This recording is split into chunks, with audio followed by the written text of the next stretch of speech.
जय जोहार संगवारी हो। आज हमारे गांव के बाजार है तो हमारे गांव में टमाटर इतना महंगा है कि आदमी बोरा धर धर के जाते रहे बा, लेकिन एक बार टमाटर लेके झोला खाली हाथ धर के घर आ जाते। और हमारे गाँव हमारे छत्तीसगढ़ के फेमस यूट्यूबर कमलेश नागेश काका मन के गाँव तीर में सस्ता है पताल चला देखते वीडियो में। एटुआ ज्यादा तो सब्जी वाला है रे, पताल टमाटर कुछ लेकर भेजा।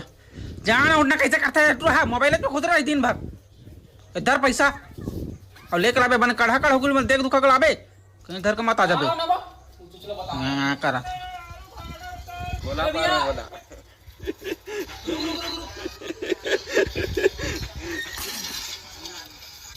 भैया 40 के टमाटर देना।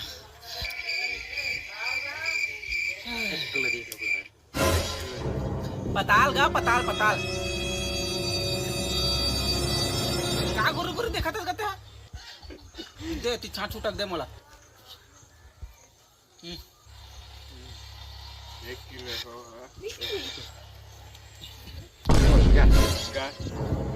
देखिए ना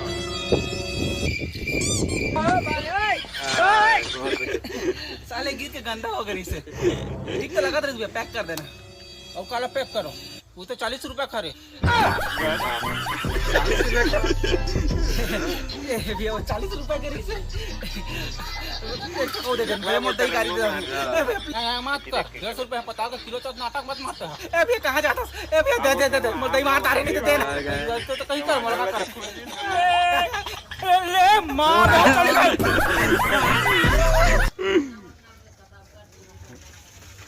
संगवारी हो। देख सकता था आप टमाटर के महंगाई में कितना महंगा है। और हमके वीडियो पसंद हुई तो लाइक करिए, सब्सक्राइब करिए एंड ज़्यादा से ज़्यादा शेयर करिए, कमेंट करिए। जन भूलिए संगवारी हो।